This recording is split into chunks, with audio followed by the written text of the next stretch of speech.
mali bilang presider. Kristiyano, lumipad ka tulad ng Agila. Amen. Maganda po ito. Matatagpuan po natin ito sa Isaiah 40:31. Ang sinasabi po roon, ngunit muling lumalakas at sumisigla ang nagtitiwala kay Yahweh. Lilipad silang tulad ng mga agila, sila'y tatakbo, ngunit hindi napapagod. Sila'y lalakad, ngunit hindi mahihina. Sa verse na ito, maliwanag na itinahayag ng Panginoon. Tayong mga Kristiyano na naghihintay sa pagbabalik ng Panginoon, na tulad ng ibong agila. Sinasabi ng marami, ang ibong agila ay hari ng kalawakan. Kahit bagyo, sa himpapawid ay sinasagupa at hindi nagpapatalon. Hindi siya madali na sumuko sa bagyo. Hindi siya may bagyo man o ulan na malakas na hangin. Makikita mo pa rin siyang lumilipad. Yan ang katangian na ibig ng Diyos sa atin. Matatag sa mga pagsubok na dumarating sa buhay natin. Agila ang tingin ng Diyos sa ating mga Kristiyano. Hindi niya tayo inilintulad sa ibong maya. Titik na agad nagtatago kapag may bagyo. Kaya lang nakalulungkot na isipin sa mga Kristiyano na nag-aasarsisi kapag dumating na ang pagsubok sa buhay. Parang mga pasansisi, nandulubaybay ang Espiritu. Ayaw nang sumamba, ayaw nang tumalak ng mga gawain sa church. Hindi na maitaas ang kamay sa pagpupuri. Ayaw nang ibuka ang bibig sa pagpupuri at pag-awit sa Panginoon. Dito po sa John 10:10, paliwanag ng oras doon. Basahin na lang po natin. Ang Diyos ay naparito upang magbigay ng buhay na ganap at kasaganaan. Panghawakan po natin ang pangakong ito. Kahit may mga problema o pagsubok o pagpapalo mula sa Diyos, ay binibigyan pa rin tayo ng masaganang buhay. Kaya tayong mga Kristiyano, lumipad tayo na parang agila. Patuloy po tayo magpuri at sumamba sa ating Diyos na buhay. Yun lang po. Saglit po tayo tumayo at tayo po ay mananalangin. Panginoon, pinapasalamatan na po namin sa oras na ito. Dahil ikaw po ay banal, tapat at mapagmahal, mapagkakatiwalaan.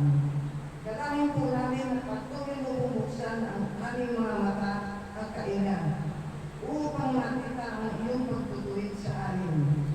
Pinupuri ka po namin at pinasasalamatan. Pagkalooban mo po kami ng pusong handang magtingkod at magpurihan na po sa aming mga buhay. Tinataas at pinapupurihan na po namin sa aming mga buhay. Tinataas at sa aming mga buhay. Sa ngalan ni Jesus na aming tagapagligtas. Tayo po ay manatili na tayo at tayo po ay mag-aalitan. At tinatawagan ko na po ang mga music instruments.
Patuloy namin pagkakamit sa lahat ng pagkakataon mo. Itong pinipili namin tuloy. Sasagutin ang lahat ng kagandahan tungkol sa iyo. Church, I encourage you to sing this song.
ako. O sino na nanood sa inyo ng Hope sa broadcasting, media house? Isa. Ay, pinto. May isa. Salamat. Siyempre, asawa ko lagi yan nanonood. Live kung manood siya. So, dalawa na sila. Okay, so, kung ako ang magsasalita ngayon, yun sana ang tatalakayin ko, yung faith, hope, and love. Diba? Mababasa po yan sa 1 Corinthians chapter 13, verse 13. Okay, so nagkasundo kami ni Mrs. dahil siya ang dapat sa linggo, nagkarin po kami. No, yan ay pwede po yan. Okay, so ngayon po ay aking tinatawagan ang aking may bahay na siyang aming speaker sa ngayon.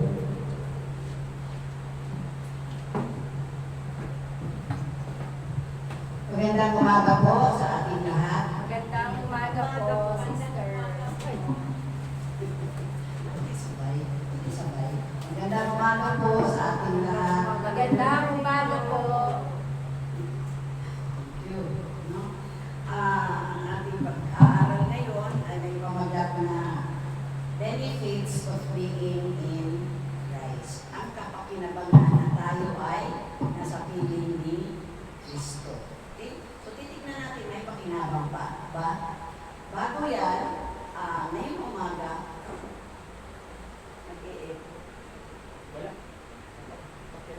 ngayong umaga, ano ang iyong gumita natin? Ngayong linggong ito.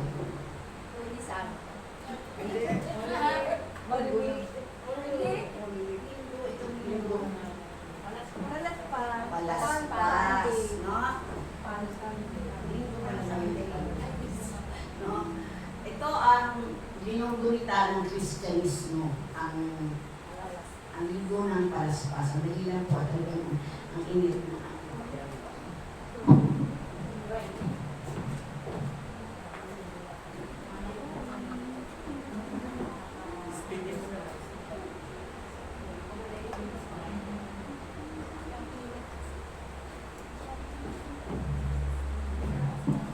dahil po mataas ang ating bibig ngayong umaga dahil sa init. Linggo ng palaspas. Ano ang naalaala ninyo pag sinabi natin linggo ng palaspas? Ay, sumagot naman kayo. Ha? Bulang ng alaala. Ha? Ano po dito po yung ano po niya sa pagkamatay sa krus. Ayan. Palaspas kayo ng palaspas, hindi nyo alam ang significance. Ang palaspas, kaya nagdala ng mga palaspas ang mga Israelita noong araw, ayun yung matagumpay na pagpasok ni Jesus sa Jerusalem o sa Jerusalem. Yun. At dala-dala nila ang palaspas, ang kanilang sinisigaw ay Hallelujah! Na? Ano ba ang ibig sabihin ng Hallelujah? Assignment ninyo yan. Hanapin ninyo kung ano ibig sabihin na Hallelujah, no? Purihin ka, purihin ka Panginoon, Hallelujah! Pati yung mga damit nila, mga kamiseta, ganyan, minawagay ko ay nila sa tuwa at kagalakan. Bakit? Dahil ang mga tao dito ay usisero, usisera. Noong panahon na yun, maraming himala ang ginawa ang Panginoon na pagaling, ang mga bulag ay nakakita, ang mga pilay ay nakalakad, ang mga bingi ay nakarinig, ang mga marites ay titinikon ang mga bibig. Na? So, eto rin yung mga taong nagsabi, kalaunan, ipako siya sa krus. Ipako siya sa krus. Yun ang sigaw nila kalaunan. Na? So, sineselebrate natin o binubunita natin ang mahal na araw sa loob ng ilang araw. Na? 7 days, no? 1 week. Simula ngayon hanggang Sunday. Na? 7 days pa yun. 8 days. No? Ngayon ang entrada eh. No? So, ngayon ang triumphant. So, tandaan ninyo, pag may nagtanong sa inyo, ano ba ang relevance niyang palaspas malayang pagpasok ni Jesus sa Jerusalem. At dito nagbunyi ang mga tao dahil sila ay nakaranas ng pagpapala. Sa panahon na ibabako na si Jesus at nagdanas na ng hirap, ang sabi nila, ipako, ipako. Ganyan ka-ingrato at ingrata ang mga tao noon. Matapos sila, dahil sila nakareceive ng ayuda. Yung wala ng ayuda, ipako na. Ano ba yung ayuda? Yung mga himala na naranasan nila. Yung pagpapagaling sa kanila. Okay. Ang pag-aaral natin ay benefits. Bago tayo magpatuloy sa ating pag-aaral, ay tayo ay sandaling tumungong at tayo ay nananalangin. Dakilang Diyos, pinupuri ka namin, sinasamba ka namin, niluluwalhati ka namin sa Espiritu at sa katotohanan. O Diyos, ang aming pag-aaral ngayon ay ang kapakinabangan na kami ay nasa iyong piling. Salamat o Diyos sa mga salita mo na maririnig namin sa umagang ito. Patuloy ka pong mangusap o Diyos sa aming kalagitnaan. Ipahayag mo po ang katotohanan, Panginoon, sapagkat the truth shall set us free. Thank you, Lord Jesus, sa umagang ito. Salamat sa mga anak mo na tinipon mo sa dako ito upang sumamba, sambahin ka namin sa Espiritu at sa katotohanan. At ang iba pa, Panginoon, ay patuloy namin dinadalangin na idako mo rin po sila dito. In Jesus' name we pray. Amen. Okay. So the benefits of being in Christ. Ang kapakinabangan, may pakinabang ba? Kaya nakukunti tayo dahil hindi alam ng ibang tao na may pakinabang pala. Kapag tayo ay tinanggap natin si Jesus bilang ating Lord and Savior. Ang iba, tinanggap si Jesus bilang Lord and Savior, pero sa oras ng pananambahan sa mga pagtitipong banal, maraming alibay. Bakit? Marahil hindi nila naranasan ang kabutihan ng Panginoon sa kanilang buhay. Amen ba? Amen. Amen. Pero tayo na nandito, naranasan natin ang pagpapala ng Panginoon. Tandaan natin mga kapatid, ang pagpapala ay hindi lamang nasusukat sa pera, sa kayamanan, kundi ang katiwasayan ng iyong kalooban, meron kang contentment, meron kang peace of mind, yan ay sobra-sobra pa. Higit ka pa sa milyonaryo na hindi makatulog sa gabi, kaya isip ng kanyang pera. Okay.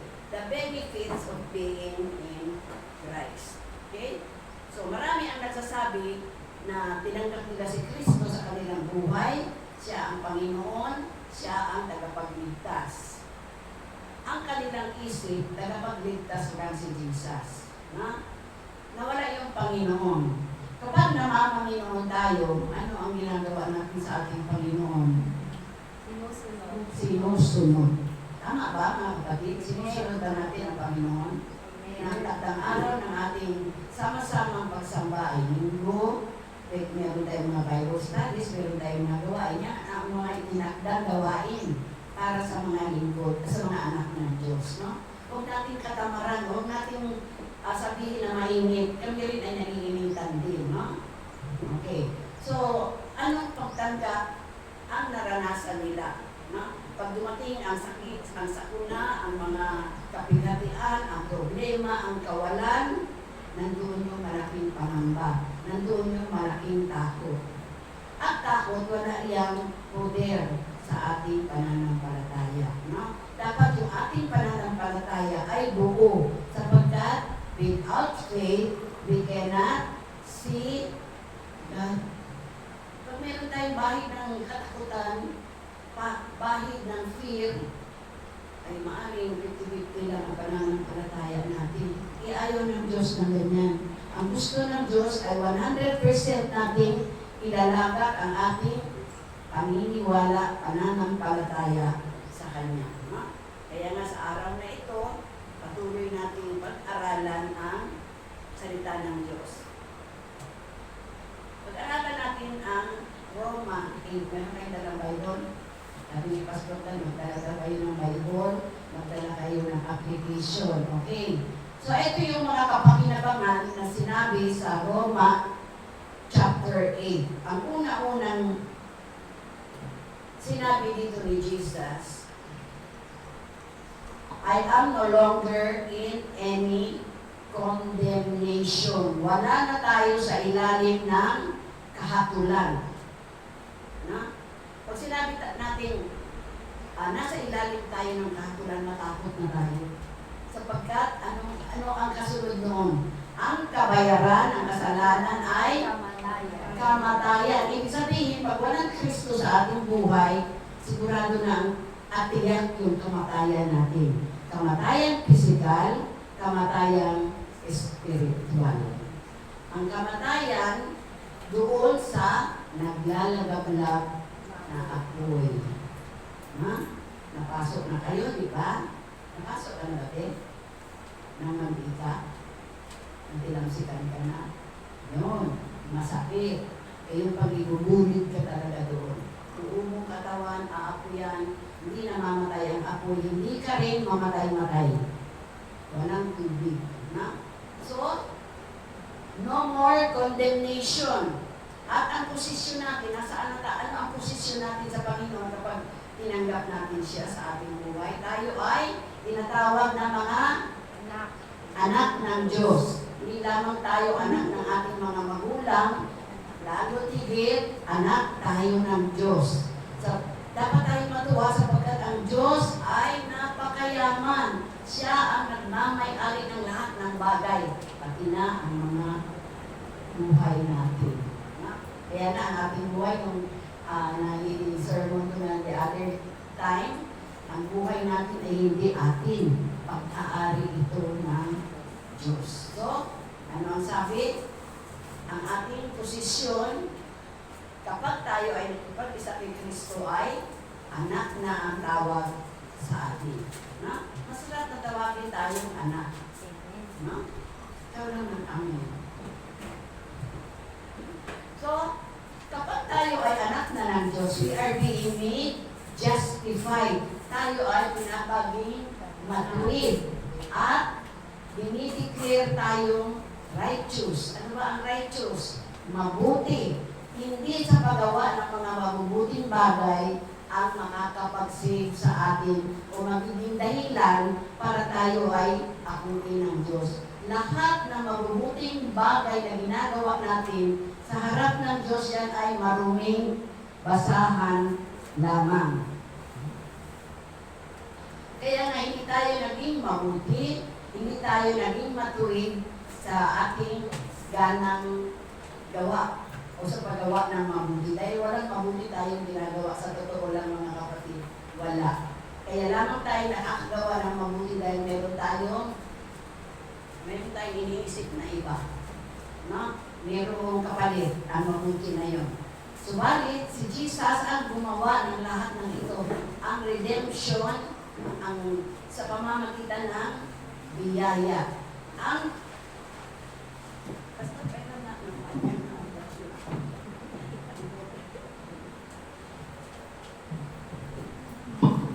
tayo ay naging matuwid o pinapaging matuwid ng Diyos sa pamamagitan ng biyaya. At ito ay nakamtan natin sa panahon na tayo ay niligtas ng Panginoon. Kung wala ang Diyos, kung wala si Kristo, paano na tayo? Sabi nga, ang kabayaran ng kasalanan ay kamatayan. Tandaan ninyo yan mga kapatid.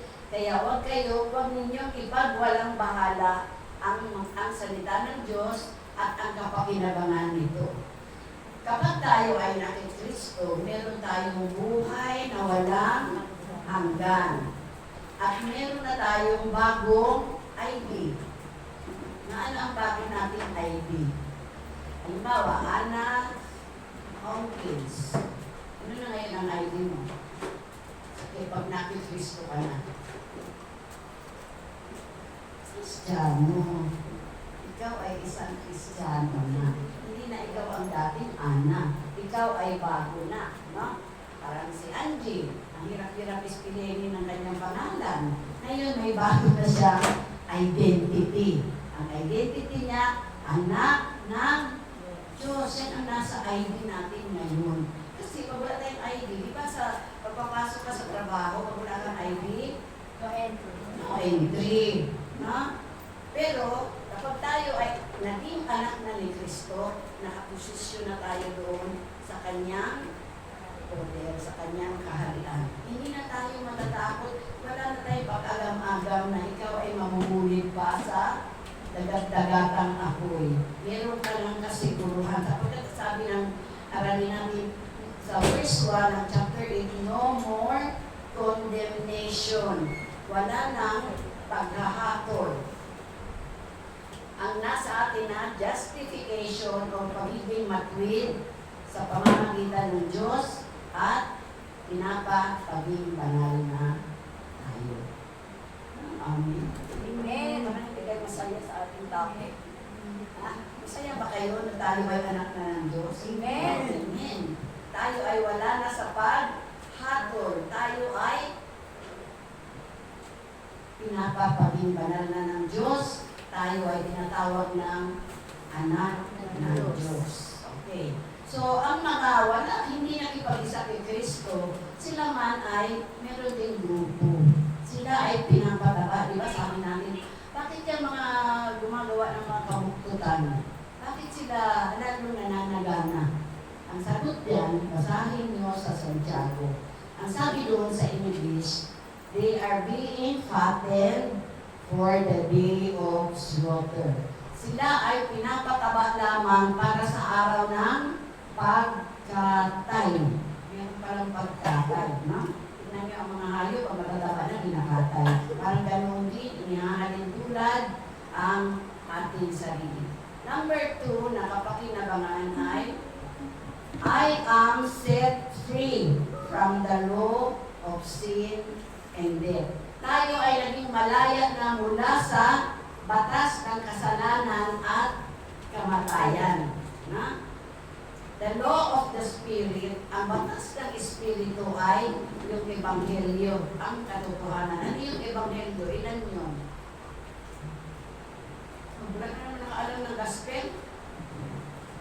2 years na kayo inaralan. Ano yun? So, walang nakaalam sa gospel. Wala? Wala na naman nakaalam? Matthew, Mark, Luke, John. Yan ang Ebanghelyo. Nangangatiyang ulo sa inyo, di kayo nag-aaral, mga kapatid, 2 years na kayong inaralan. So, paano tayo masiset free? Ito yung gospel, hindi natin alam. Matthew, Mark, Luke, John. Pag sinabi sa inyo, ano yung gospel? Ito yung 4.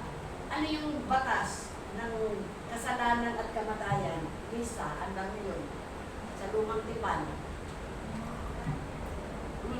Pentateuch.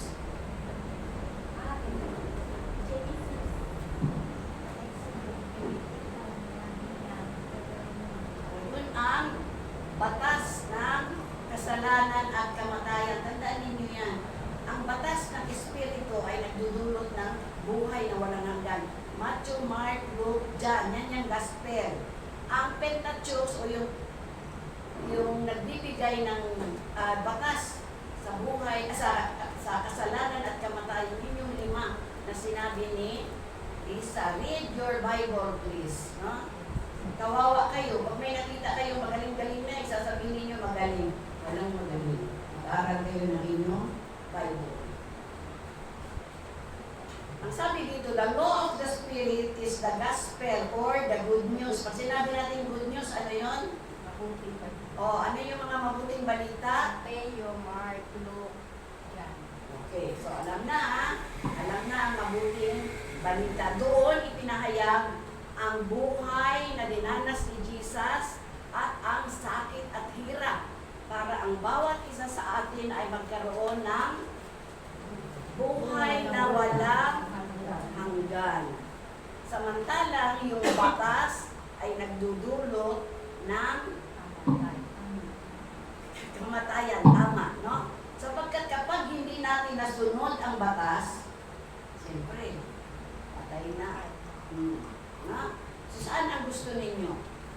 Yung buhay o yung kamatayan? Buhay. Buhay. Kaya, sino yung buhay? Jesus. Si Jesus ang ating buhay. So, tandaan ninyo yan. Kasi, baka mamaya mailigaw kayo. Sayang yung aming paghihirap ni Pastor sa inyo ng May higit magtatatlong taon na, hindi niyo alam yung gospel at ang mga batas-batas na yan.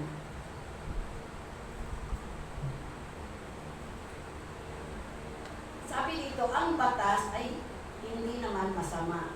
Kapag hindi natin nasunod ang batas, yun yung masama.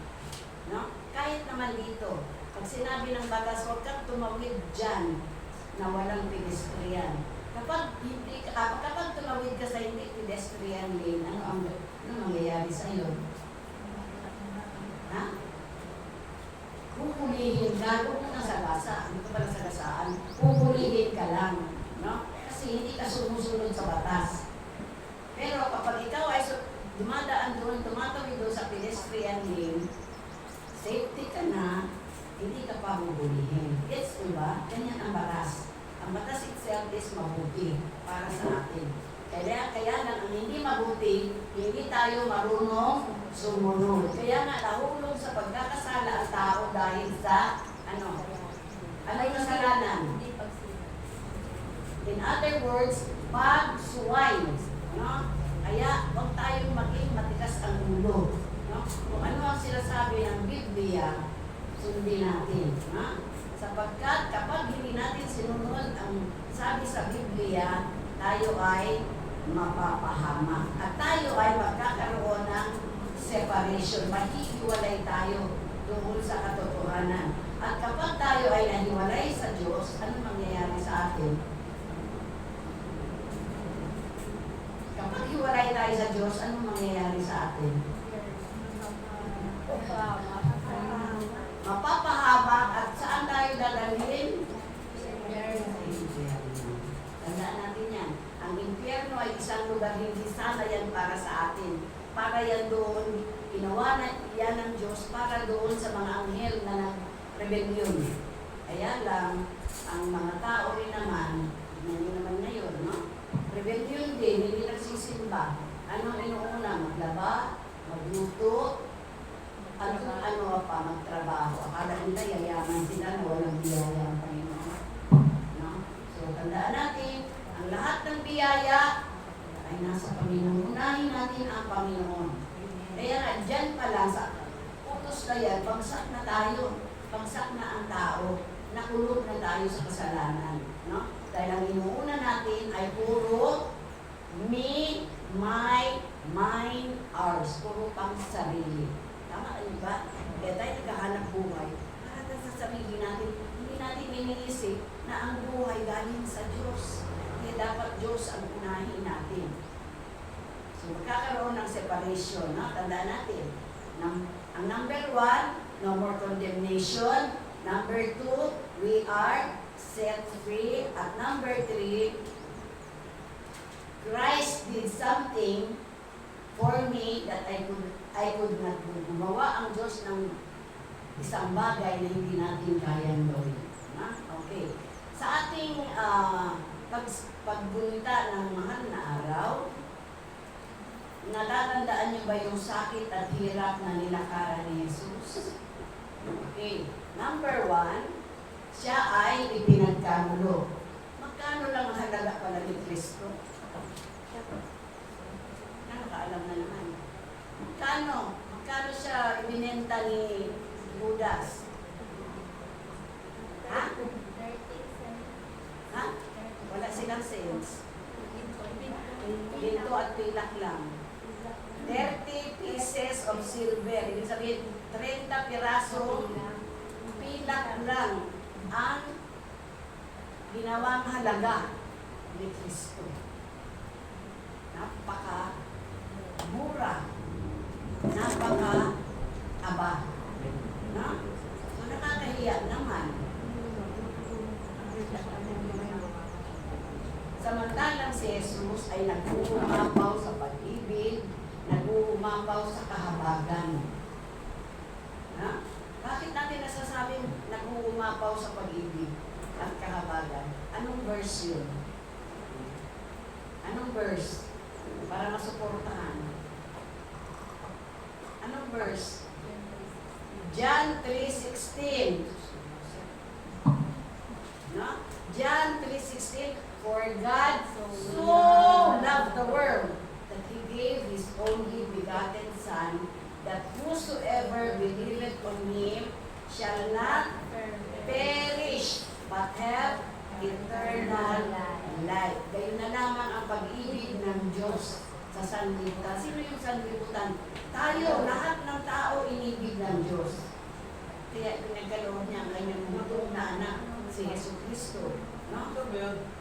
Upang ang sino mang sumampalataya sa Kanya ay hindi mapahama, kundi magkaroon ng buhay na walang hanggan. Ang tanong, nung pang nabayubay sa krus si Kristo at namatay siya doon, lahat ba ng tao ay naligtas? Hindi.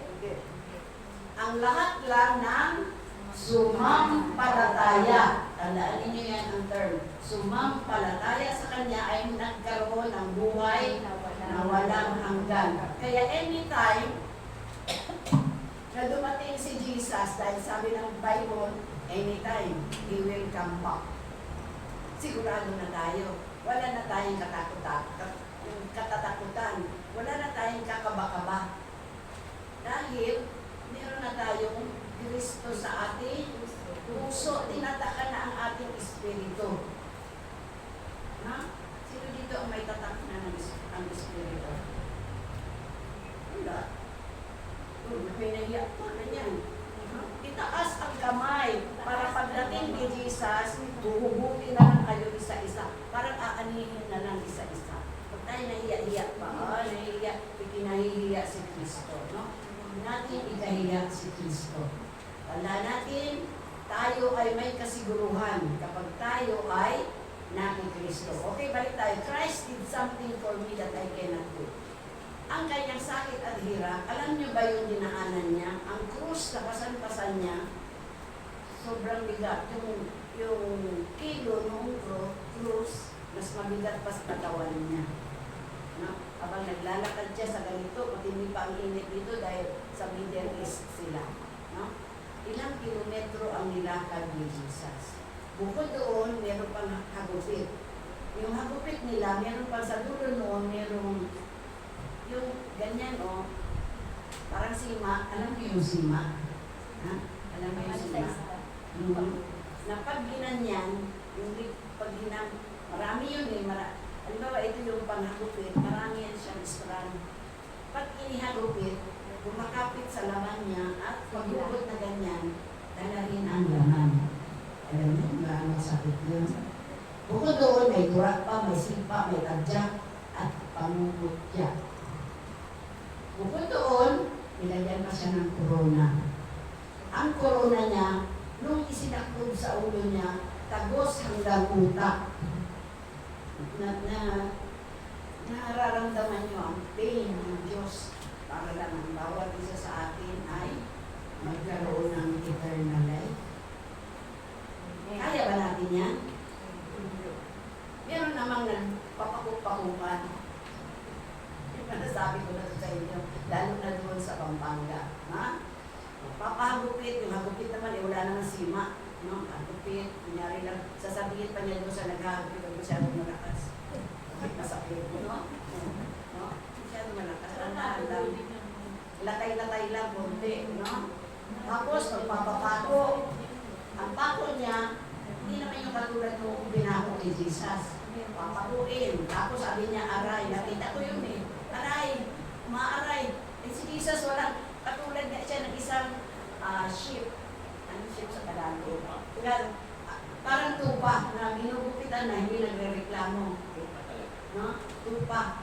Pero yung mga gaya-gaya kay Jesus, no? Mga kambing, sabi niya, aray. No? O ilang minuto lang yun, ibababa na naman siya at saan siya dadalhin sa emergency at magpapasaksak ng anti-etano. Ganoon sila kabastos sa Panginoon. Akala nila hindi nagagalit ang Panginoon doon. Gagaya-gayahin nila ang Diyos sa kanyang sakit at hirap. Eh, nasabi dito, Christ did something for us that we cannot do. No? Hindi naman siya namatay. Nagpadala sa emergency. Pero si Jesus, habang siya ay nakabayubay, anong ginawa ng sundalo? Tinusok pa yung tagiliran niya para umagos yung masaganang dugo. Yun yung ibinayad sa lahat ng ating kasalanan. Yun yung pinanghugas. Napakamurang paraan ng pagkamatay, pero napakamahal ng paraan. Hindi natin kaya bayaran ang dugo ni Kristo. Never. Yan yung masugatan lang tayo, nanginginig-ginig na tayo eh. How much more yung lagyan ka ng corona hanggang uuwi sa punta na matatagos-tagos na napakasakit. Hindi natin kaya yun. Kaya ito yung rason bakit meron kapakinabangan ang tayo ay makipag-isa kay Kristo. Dahil yung ginawa niya, hindi natin kaya. Pero anong sabi niya? It is finished.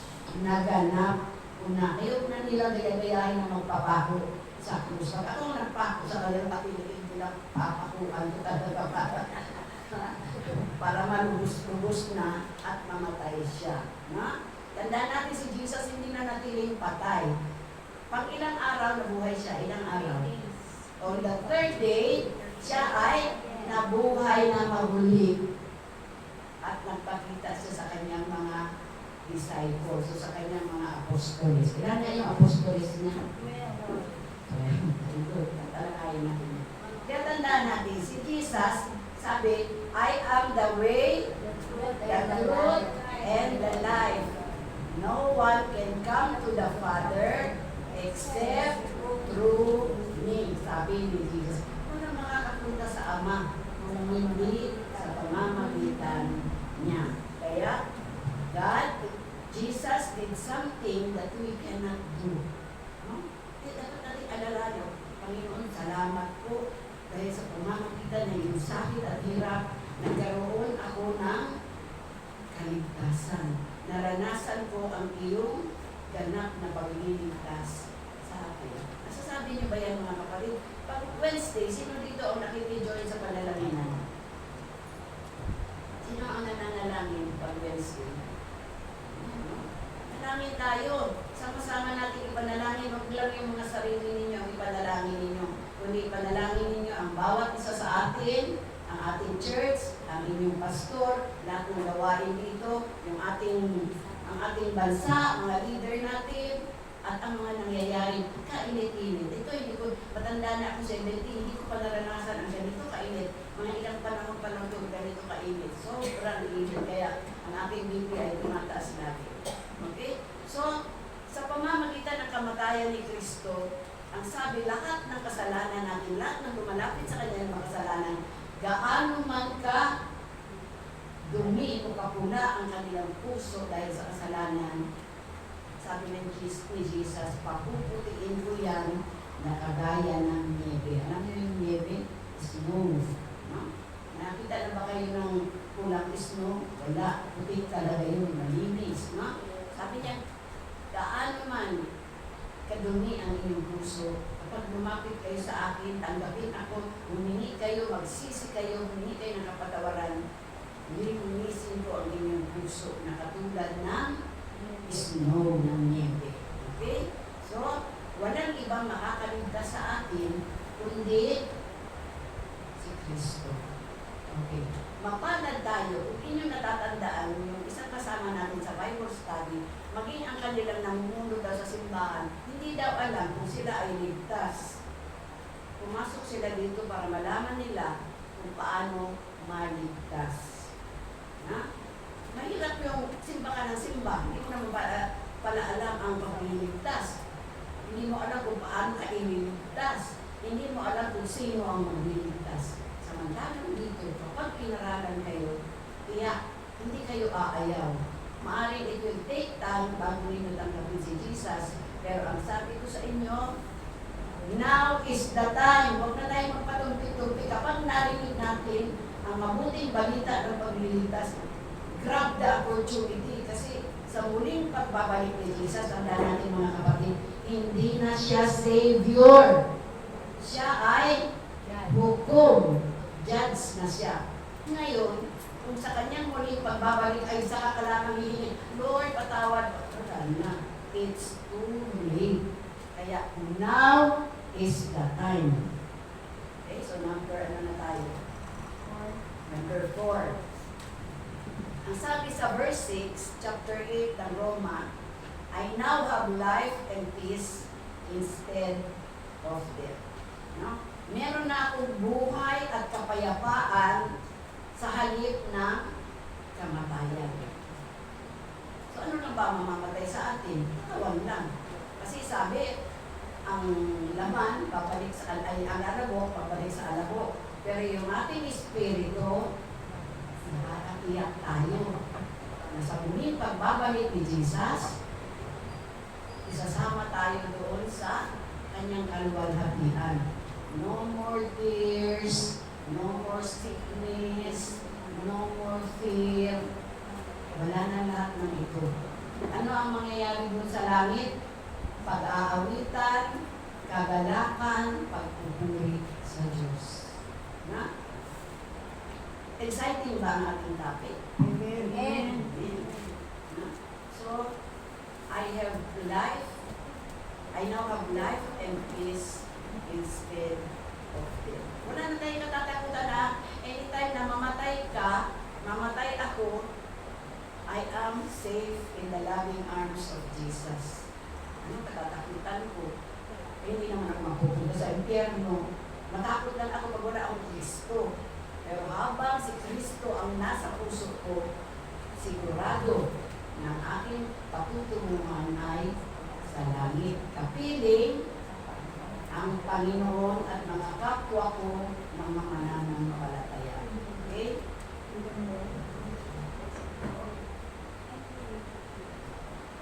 Ang isip daw ng laman ay, ano ang isip ng laman?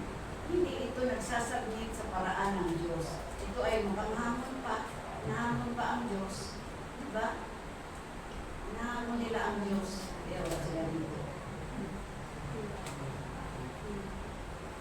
Sabi pa, ang Espiritu, hindi niya nabibigyan lugod ang mga naisin ng laman. Na? Sapagkat ang laman, hindi pwedeng makisa sa Espiritu. No? Iba yung laman. Ano ang hilig ng laman? Saan makikita yun? Galatia 5:19. Ano yung mga hilig ng laman? Pastor, ano yung hilig ng laman?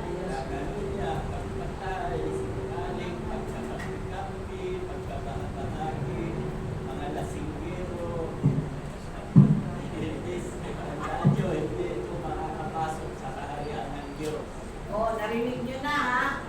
Sino yung hindi makakapasok yung Kasinggero. Kasinggero.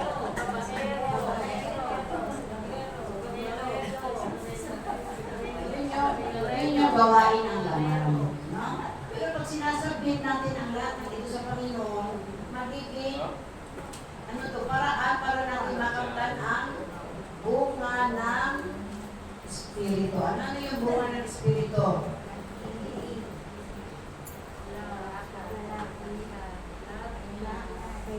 Love, joy, peace, gentleness, faithfulness. Ha? Wala yun, yun kasama. At ang pangsyam, ito ay pagpipigil sa sarili. Sino dito ang naglalagay sa Facebook, galit ako sa iyo? Mga marami akong nababasang ganyan. Ano itong mga nakito dito? Nagsusulat dito sa Facebook, no? Mabuti ka lang sa ganyan-ganyan. Manda ka, no? Nangyari ka kung sa mga kapatid ko dito. Sa mandala, ang sabi ng banal na kasulatan, ang bunga ng Espiritu. Pag may nakita pa kayo, nakita pa ako manda. Pag-away sa platform, sa media, ito, makikipag-away dahil dyan nasusukat ang pagiging Kristiyano. Kung nalagay mo, sulatin na lang sa papel at basahin mo ng ilang beses at lang mo itapon para maalis ang galit ninyo. Wala namang mangyayari. Sino ang kahiya-hiya? Ang nagsulat. Tandaan nyo yan, ha? So, ang Espiritu ay kalaban ang laman. Opposed to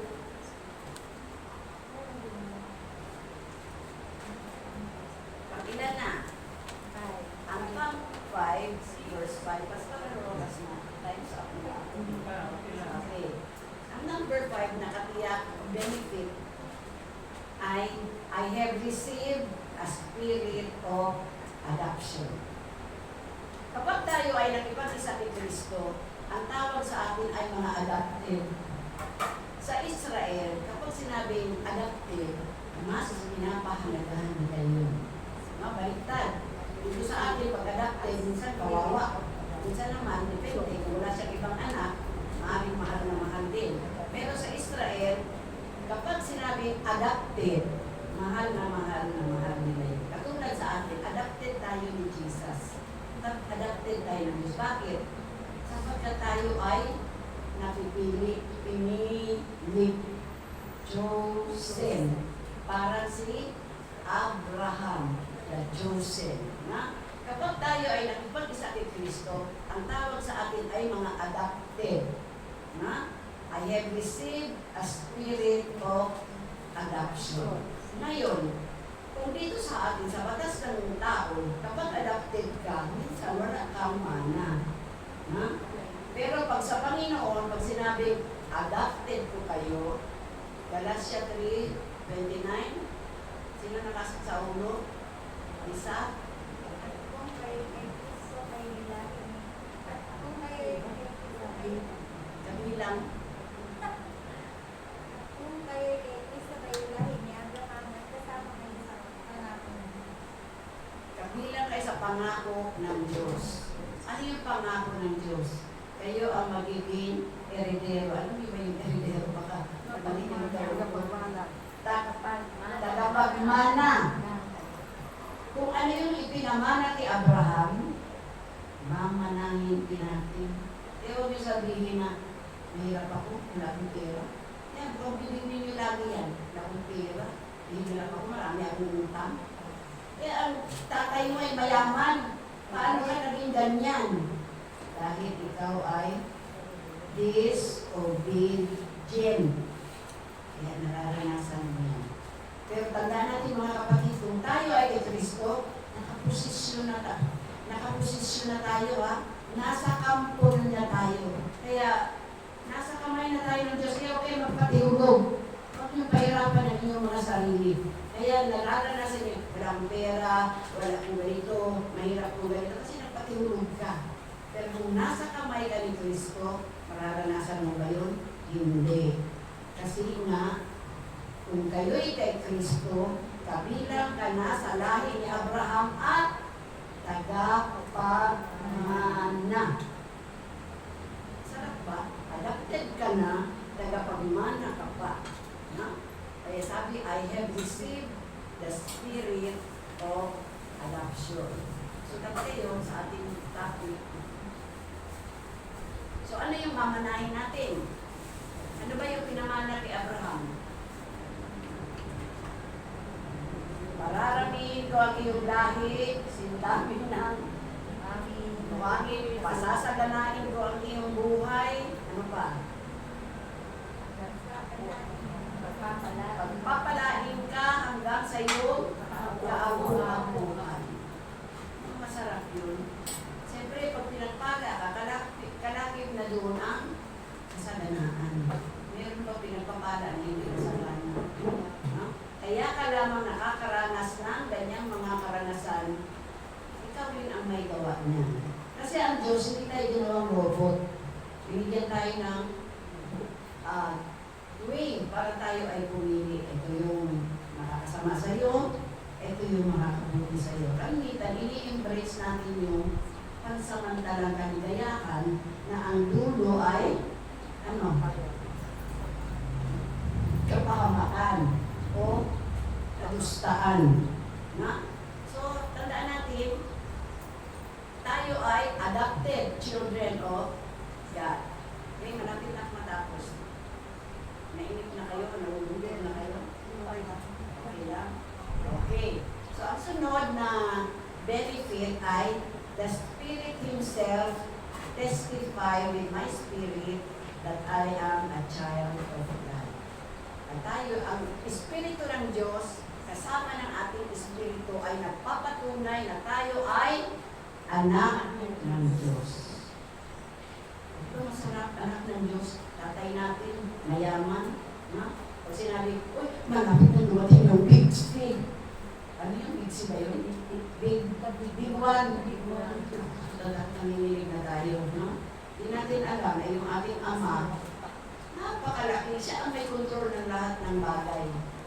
So, anong dapat natin ay trabaho? At kung tayo man ay abutin na noon, kung sakali lang naman, at kung tayo ay mamatay, anong dapat natin ikatakot? Hindi naman tayo mapupunta sa impyerno. Mapupunta na kaagad tayo sa langit. Hindi na natin mararanasan ang init na ito, ang hirap na ito. Di ba? Yung sasabihin nila na mahirap ang gobyerno, mahirap daw wala, ano daw ang bigas. So, hindi na natin mararanasan kung sakali lang naman na madamay tayo. Dahil hindi, tanda natin mga kapatid, bagamat tayo ay mga anak na ng Diyos, hindi tayo exempted sa ganyang mga pangyayari. Na? Madadamay at madadamay tayo dahil nandito pa tayo sa sanlibutan ito. Ang tanong, kung kami ay anak na ng Diyos, bakit kami ay nagkakasala pa? Bakit? Sapagkat tayo ay nasa laman. Tandaan natin, tatlong bahagi ang ating katauhan. Laman, espiritu, at kaluluwa. Ang laman, babalik sa kalabok. Ang espiritu, babalik sa Diyos. Ang kaluluwa, nag-aantay, natutulog pa yan. Kaya okay, iyak na iyak pag kayo ay namatayan. Kaya wala nang silbi ang iniiyakan ninyo. Lupa na lang yan. Bagamat out of gratitude, out of respect, umiiyak-iyak na yun. Pero kayo magtambing-tambing, meron sabihin na, sasama ako, tinulak mo naman yun, nagagalit. Tinulak, nagagalit. Pero hindi sumama. Wala nang kamunuan yun dahil lumisa na yung spirito, lumisa na rin yung kaluluwa. Ang kaluluwa, natutulog. No? Wala pang binadanog ng Diyos. Kaya tanda natin, sa muling pagbabalik ng Diyos, siya ay isa ng hukom. Okay. Ito yung katanungan. Tanungin natin ang ating mga sarili. Ako ba talaga ay isang Kristiyano? Ano ba yung sabihin ng Kristiyano? Ano yung sabihin ng Kristiyano? Anak ng Diyos, tagasunod ni Kristo. No? Yan ang Kristiyano. Okay. Tatanungin natin ang ating sarili. Ako ba talaga ay Kristiyano? Ano ba ang mga ebidensya na ako ay kabilang sa kawan ni Kristo? No? Tanungin niyo yan. Okay. Ang isang paraan na tayo ay matatawag na Kristiyano, natatawag natin ang Diyos ng Ama. Sa Bible, Abba Father. No? Kaya meron tayong karapatan. Pero yung mga walang Kristo, kaya hindi sila sinasagot sa kanilang mga dalangin dahil hindi naman sila anak. Ikaw ba, Ana? Pag meron ibang bata, magsasabi, Ate Ana, wala kayo. Hindi mo naman siya anak. Siyempre, ang una, pag maaari maambunan mo siya ng konti, pero priority mo, anak. Ano din sa Diyos? Priority tayo bilang mga anak niya. So, bakit hindi pa natin gawin ang paraan para tayo ay maging anak ng Diyos? Napakadali naman. Ang Diyos, tandaan natin, puspos ng kahabagan, puspos ng pag-ibig. Kaya, kakalapit tayo, sasabihin natin, Abba Father, Diyos, aming Ama. Di ba kapag nananalangin tayo, aming Ama, tatapusin natin ang ating panalangin sa pangalan ni Jesus. Lagi natin sinasambit yung Ama, Abba Father. So, ito yung ang Espiritu natin, ang siya nagiging witness na tayo ay kaisa ng Espiritu ng Diyos at ito yung ebidensya na tayo ay anak ng Diyos. Sabi nga, I am a child of God, ako ay tagapagmana. Tagapagmana ba kayo? Amen. Tagapagmana kayo? Amen. O hindi kayo gusto marinig na sasabihin ninyo, wala akong pera, nahirap ako. Mayaman tayo dahil ang ating Ama ay mayaman. At huwag na kayo mag-post po sa social media ng mga kaaway ninyo. Patawarin nyo na ngayon, isama nyo na sa krus na napako si Jesus. Isama nyo na doon lahat ng mga may kasalanan sa inyo. Na? So tayo ay anak ng Diyos, tagapagmana, at meron tayong full right to receive the inheritance. Meron tayong full right. Lubos na karapatan na tumanggap ng inheritance. Inheritance sa Tagalog. Pamana, ano? Meron tayong pamana. Meron na tayong karapatan na tumanggap. No? Because we are a child of God. Ano pa?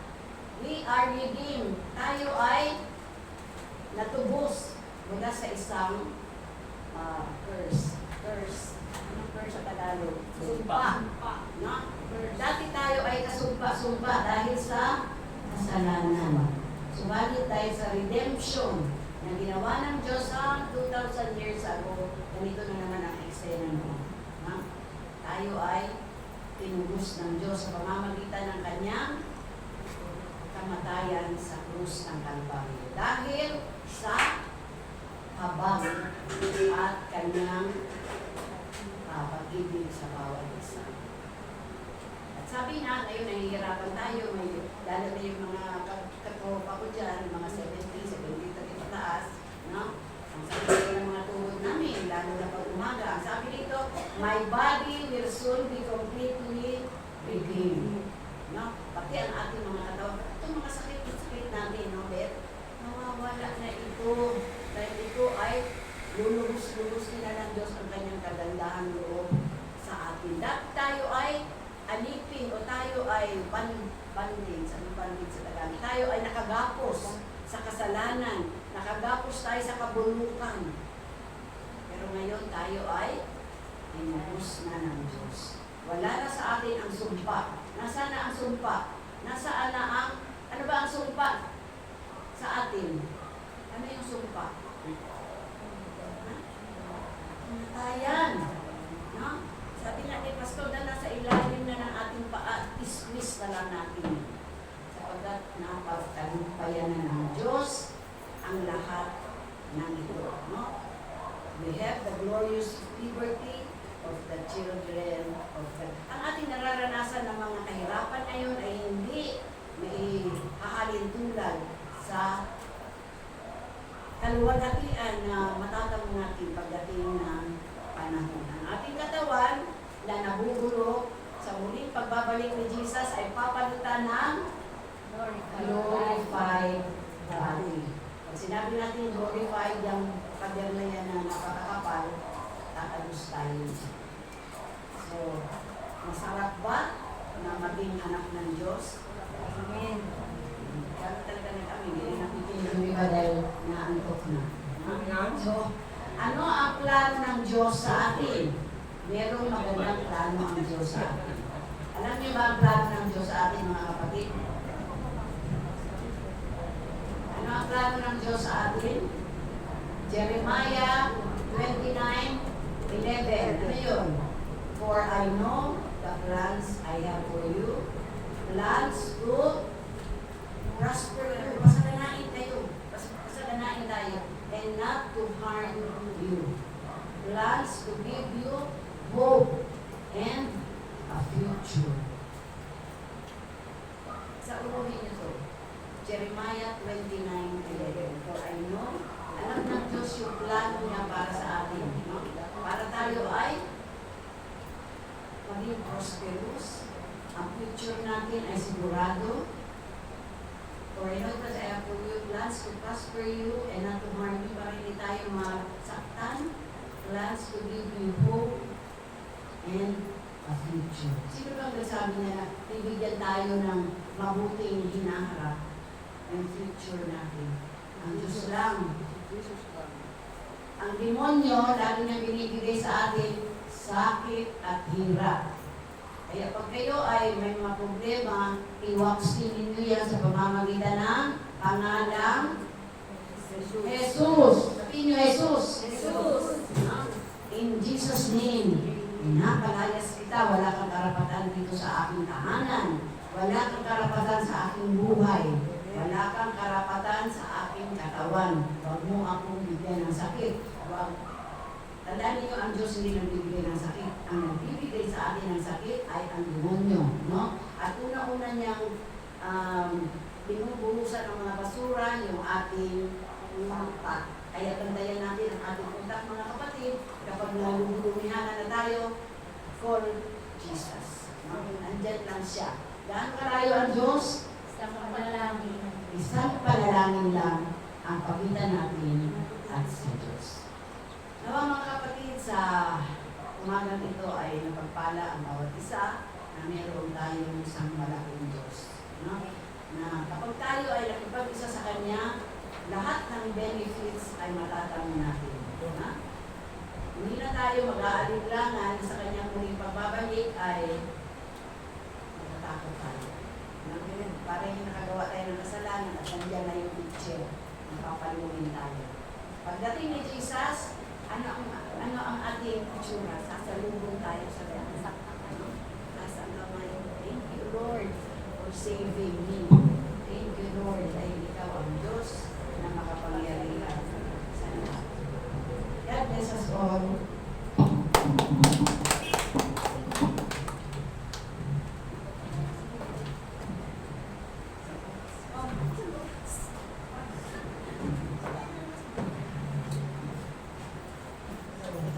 Purihin ang Panginoon. Purihin ang napakaganda ng mensahe na pinagdalog sa atin. At kung ating pong hinamnan o tinandaan yung mga mensahe niya, yun po ay sa ikabubuhay niya, nung ang Panginoon ay nagsakripisyo para sa atin. Kaya sa oras na ito, ay ang special number ay tinatawagan ko na po si Kapatid Gabriel.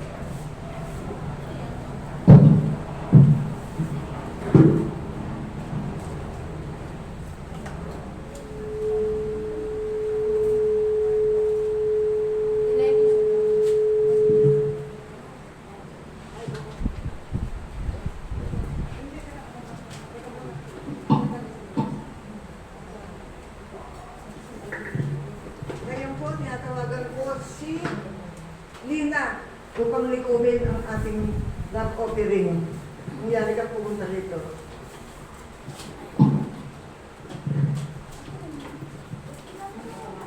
Okay,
alay sa'yo. Nakahanda akong sumunod sa'yo.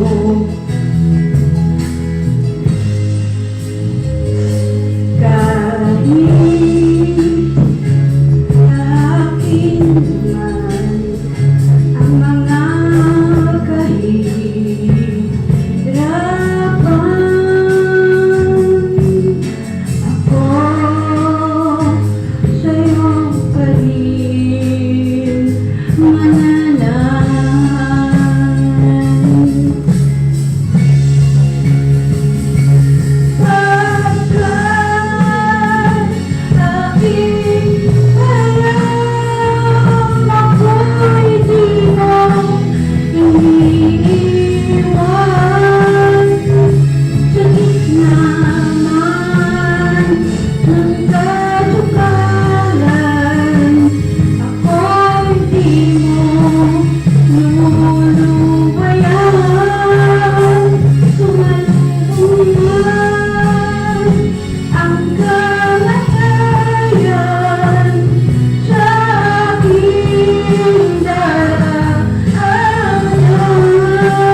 salamat, kapatid na din. Talagang tunay na napakaganda ng boses mo. Napakaganda rin ang pinagpapalala. At ngayon nga po, tinatawagan ko na ang mananalangin tungkol po sa love offering. Tinatawagan ko si kapatid na Seni. Ang yan pumunta dito, ay ako, ayaw. Si Lisa na lang po. Alam po, hindi tatanggi si Lisa. Always ready yan. Halika na, Lisa.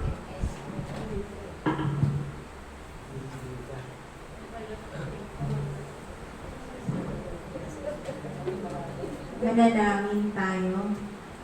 O aming Diyos na makapangyarihan sa lahat, na aming Ama,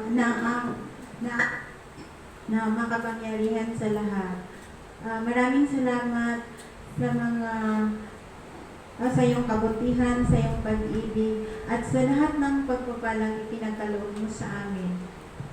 Ngayon, tanggapin mo ang aming mga handog na nagmumula din sa iyo at pagpapalalim mo ang bawat kamay na naghandog nito at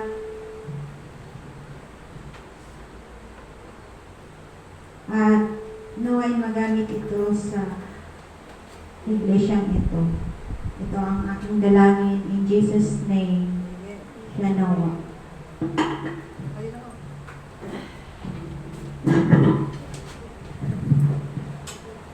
Okay. Meron lang akong i-correct. Disagree ako sa sinabi kanina. Merong sinabi, hindi raw makakapasok sa karayaan ng Diyos ang mga babaero. Hindi naman po babaero nakasulat. Yung nangangalon niya, ang hindi magkakasya. So, babae at lalaki. Okay? At hindi rin lasinggero. Yung naglalasing. Safe na tayo. Tom. hindi ka lasinggero. Okay. Okay. So, bago po ang lahat, gusto ko tawagan si Dom. Pumarito ka, Dom. Batiin mo natin ang happy birthday. Happy birthday to you. Happy birthday, happy birthday, happy birthday to you. Diyan ka sa kabila. Birthday, Kuya Dong. Yung dalangin ko na dagdagan pa ng maraming taon ang buhay mo, no? Sa paglilingkod sa Diyos. Kaya, thank God, linggo-linggo naririto ka. Doon, pagpalain kaluwa at ingatan, ilingap nawa ng Diyos ang mukha sa inyo at paliwanagin at higit sa lahat, ang kapayapaan ang siyang maghari sa inyo mula ngayon at magpakailan-kailan pa man. Amen at amen. Happy birthday. So, how old are you?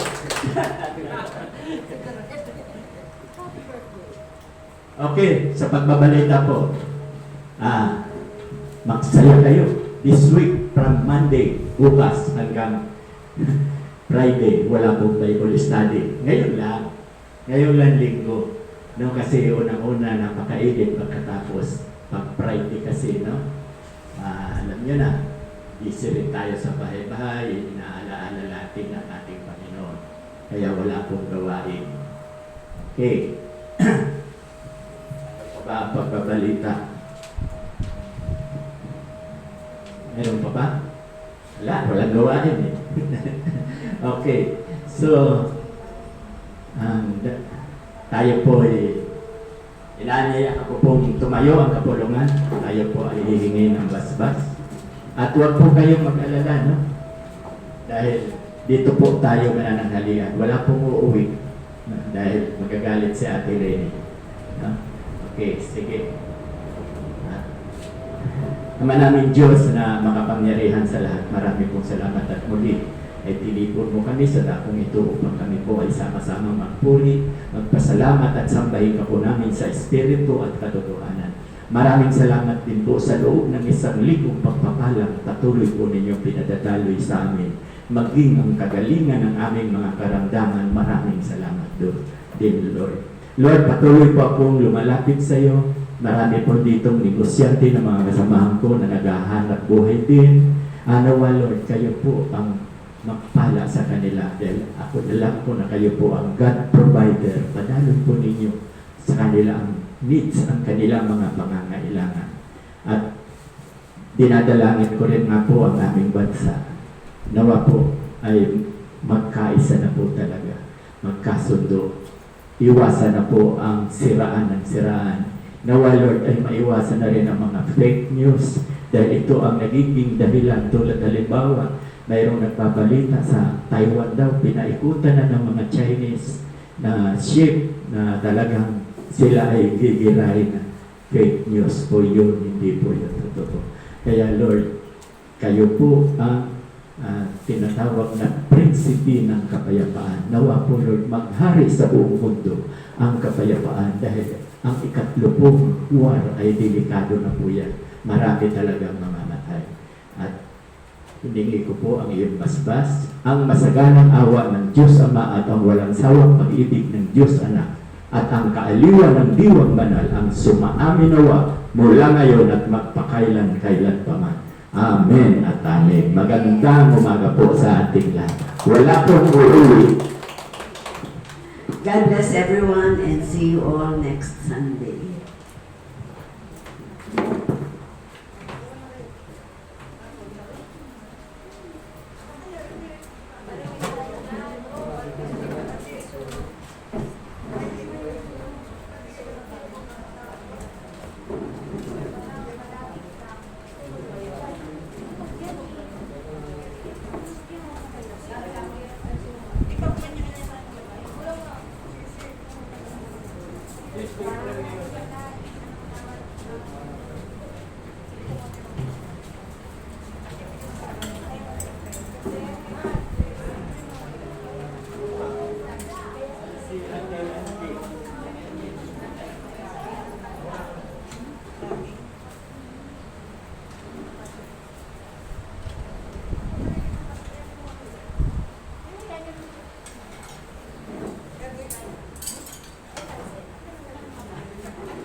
Ay, pag-pray na ba ang pagkain? Di pa.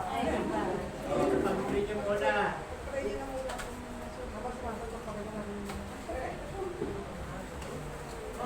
Si muna. Ate Maylin. Napansin si Ate Maylin. Dakilang Diyos, salamat po sa mga biyayang ito na aming pagsasalusaluhan. Inaalaala po namin ang birthday ni Kuya Dong. Thank you, Lord Jesus, sa kanyang buhay. Panginoon, at salamat din po sa mga pagkain na nasa aming harapan. Paspasan mo po ito at gawin mo po ito na pagpapala sa aming mga buhay. Nawa ay maging kabusugan ito ng aming lupang katawan. In Jesus' name we pray. Amen. Hindi nagpipray. Nagpipray pa eh.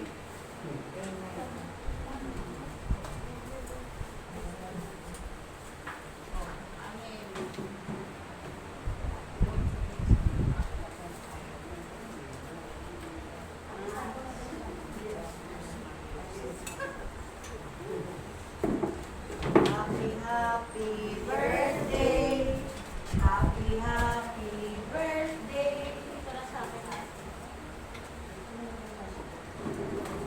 Gusto, balik ka na.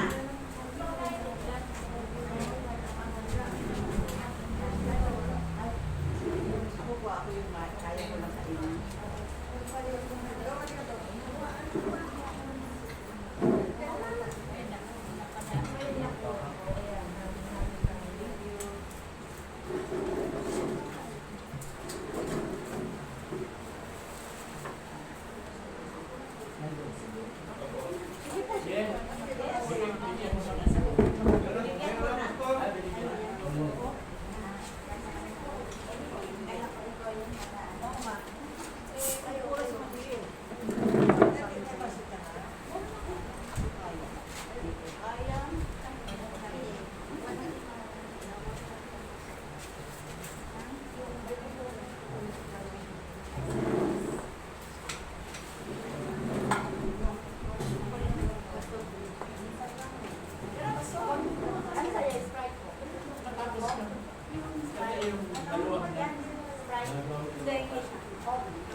Parang ang sarap ng pansit ah.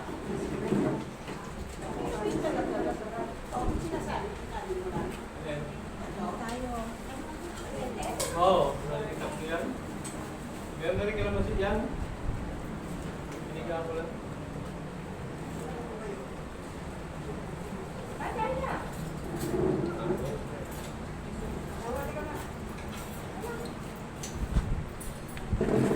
Eli, baka makita mo.